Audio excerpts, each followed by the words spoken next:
안녕하세요. 국어교사 박전현입니다. 자, 오늘은 비문학 자료인데요. 망치가 있고 책이 법전입니다. 자, 오늘 법 관련 이야기입니다. 사회 분야이고요. 자, 민법의 3대 원칙입니다. 법을 모르면 불편하겠죠. 아파트 청소원이 밧줄 절단으로 사망한 사건, 인터넷 수리기사 사망 사건, 우리가 상상할 수도 없는 일들이 일어나기도 합니다. 이러한 일을 막고 건전한 사회가 될 수 있도록 법이 만들어졌습니다. 물론 법 없이도 살아갈 수 있는 사람들도 많지만 그들도 법을 모르면 불편할 수 있습니다. 현대 사회를 살아가는 개인은 권리와 의무가 있습니다. 개인의 권리와 의무에 관련된 법, 이것을 민법이라고 합니다. 민법은 사적 자치의 원칙, 과실 책임의 원칙, 소유권 절대의 원칙 등을 기본 원리로 삼고 있습니다. 자, 민법의 3대 원칙입니다. 자, 민법은 재산 관계와 가족 관계에서 생기는 권리와 의무를 규정하는 법입니다. 자, 민법의 뜻이죠. 자, 재산 관계와 가족 관계에서 생기는 권리와 의무입니다.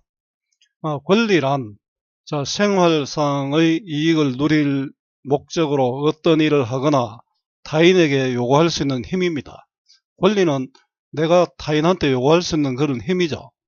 의무란 본인 의사와 상관없이 반드시 해야만 하는 행위입니다. 자, 권리와 의무의 뜻이고요. 조금 폭을 넓혀서 한번 볼까요? 우리 국민의 4대 의무가 국방, 교육, 근로, 납세의 의무가 있죠. 자, 민법은 사적 자치의 원칙, 과실책임의 원칙, 소유권 절대의 원칙을 기본 원리로 삼고 있습니다. 자, 민법의 개념과 세 가지 기본 원리를 지금 소개했죠. 자, 뒤에는 아마 병렬적으로 사적 자치의 원칙과 과실책임의 원칙, 소유권 절대의 원칙을 이야기할 겁니다. 자, 민법은 재산관계와 가족관계에서 생기는 권리와 의무를 규정한 법이다. 자, 권리는 내가 요구하는 것이고 의무는 내가 해야 하는 것이죠. 자, 이 민법은 사적 자치의 원칙, 과실책임의 원칙, 소유권 절대의 원칙 등을 기본 원리로 삼고 있습니다. 자, 사적 자치의 원칙은 개인이 법률 관계를 맺을 때 온전히 자신의 자유로운 의사에 따르도록 한다는 것이죠. 자, 법률 관계는 사회생활 가운데 법률에 의하여 규정되는 관계입니다. 실제 우리가 물건을 산다거나 계약을 한다거나 이런 거 전부 다 법률 관계를 할 수 있겠죠. 결국 사적 자치의 원칙은 소유에 관한 것과 의사결정은 자기가 스스로 한다. 자, 우리가 내가 도장을 찍어주면은 내가 한 것이 되죠. 여러분 도장도 조심해야 된다. 그죠? 모든 행위는 결국은 본인 스스로 결정하는 것이다. 사적 자치의 원칙의 뜻입니다. 개인은 모두 평등한 권리와 의무를 가지고 있습니다. 그래서 자신이 소유하는 물건을 자유로이 지배할 수 있죠. 자유로운 의사에 따라 계약 상대, 계약 내용, 계약 방식을 등을 대해 타인과 법률 관계를 또 맺을 수 있습니다. 자, 사적 자치 원칙의 내용입니다. 그죠? 개인은 평등하고 소유하는 물건을 자유로이 지배하고 그 다음에 계약 상대, 계약 내용, 계약 방식 등을 자기가 정해서 법률 관계를 맺을 수 있습니다. 이 원칙은 개인의 만물의 척도이다라는 사고방식을 배경으로 삼고 있다는데 개인은 만물의 척도이다는 것은 결국 이거 아니겠습니까? 모든 것의 기준이 된다. 그리고 모든 판단의 기준은 개인이다. 자, 사적 자치의 원칙의 배경은 결국 개인은 만물의 척도이기 때문입니다. 각 개인은 이해 득실을 합리적으로 판단할 수 있는 그런 존재입니다. 자, 개인의 의미죠. 거의 합리적으로 판단할 수 없는 존재라면 아마 사적 자치 원칙도 제한받겠죠. 모르고 당했을 때도 정상적인 사람이라면 결국은 본인 책임이 있겠죠. 왜냐하면 합리적으로 판단할 수 있는 존재니까요. 자, 개인이 법률관계를 맺는 활동에 국가가 개입하거나 간섭하지 않는 것이 가장 합리적이죠. 자, 국가 개입과 간섭이 불필요하다. 간섭을 하면 오히려 이상해지죠. 자, 그런데 사법상의 권리 행사가 실질적으로 부당하다고 인정되는 경우에는 사적 자치의 원칙이 제한될 수도 있습니다. 뒤에 가면 나오는데요. 시인이 성실의 원칙이라든가 권리 남용 금지의 원칙을 어길 경우는 사적 자치의 원칙이 제한됩니다. 자, 그래서 민법 제2조 1항에는 권리 행사와 의무의 이행은 시인위에 쫓아 성실해야 한다. 우리 사회 상규상 어긋나지 않아야 되겠죠. 또 그리고 이게 시인이 성실의 원칙을 제시했고요. 그 형평에 어긋나거나 신뢰를 저버리는 내용, 방법으로 권리를 행사하거나 의무를 이행해서는 안 된다고 하고 있습니다. 자, 권리는 남용하지 못한다고 했는데요. 권리 남용의 금지의 원칙을 제시해서 다른 사람에게 손해를 입히면 안 되겠죠. 자, 시인이 성실의 원칙과 권리 남용 금지의 원칙입니다. 자, 사적 자치의 원칙이고요. 기본적으로 사적 자치의 원칙을 다 갖고 있지만 시인이 성실의 원칙과 권리 남용 금지의 원칙을 어겼을 때는 사적 자치의 원칙이 제한될 수 있습니다. 사적 자치의 원칙은 개인이 법률관계를 맺을 때 온전히 자신의 자유로운 의사에 따르도록 한다는 것이고요. 사법상의 권리 행사가 실질적으로 부당하다고 인정되는 경우, 자, 시인이 성실의 원칙을 어기거나 권리 남용 금지 원칙을 어겼을 경우에는 사적 자치의 원칙이 제한될 수도 있습니다. 자, 그 다음에 과실책임의 원칙인데요.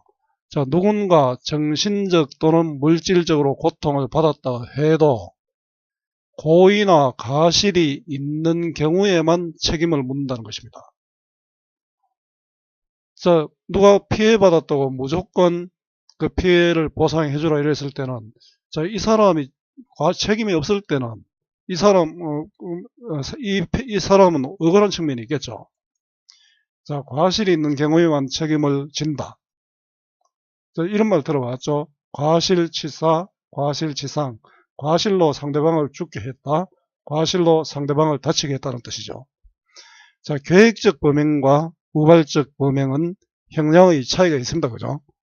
내가 며칠 전부터 형기를 준비해서 이렇게 사람을 다치게 했다. 이러면 계획적 범행이 되겠죠. 갑자기 화가 치밀어 올라가 확 밀었는데 그 사람이 다쳤다. 우발적 범행이 됩니다. 자, 이런 경우에 형량의 차이가 있습니다.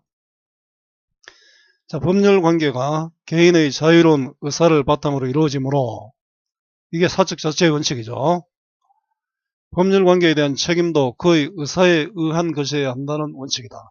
자, 내가 이것을 사기를 치려고 했다, 아니면은 그런 생각 없이 했다, 이럴 경우에 다르다는 이야기죠. 책임도 본인의 자유로운 의사가 중요하다는 것이죠. 자, 술 먹어서 기억이 안 난다, 이런 말 많이 하죠. 자유로운 내 의사가 아니었다. 그게 과실이 없다는 뜻이죠. 이렇게 해서 형량을 낮추려는 그런 경우도 있습니다. 자, 각 개인은 자신의 행동에 충분한 주의만 하면 책임질 필요가 없다는 것이다.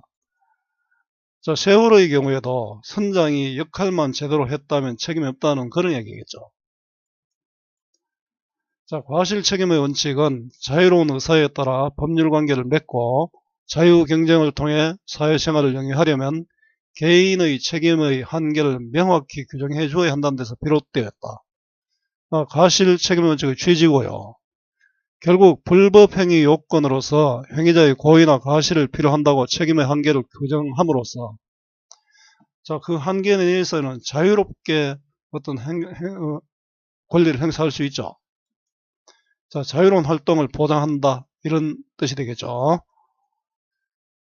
자, 20세기에 들어서 그런데 산업사회 발전에 따른 위험이나 공해 등과 같은 폐해를 시정하기 위하여 손해 발생에 있어서 고의 또는 과실이 없는 경우에도 배상을 책임진다는 무과실 책임지기가 또 대두하고 있습니다.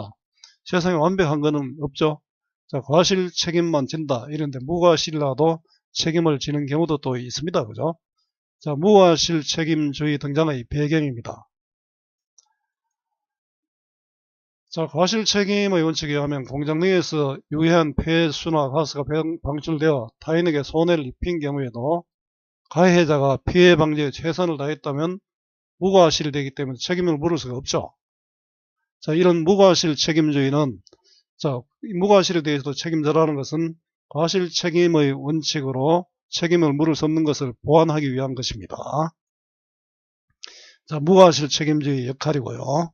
자, 과실 책임주의 원칙입니다. 자, 과실 책임의 원칙은 누군가 정신적 또는 물질적 고통을 받았다 해도 고의나 과실이 인정되는 경우에만 책임을 묻는다는 것입니다. 자, 소유권 절대 원칙은 개인이 가진 재산에 대해 어느 누구도 함부로 간섭할 수 없다는 것이겠죠.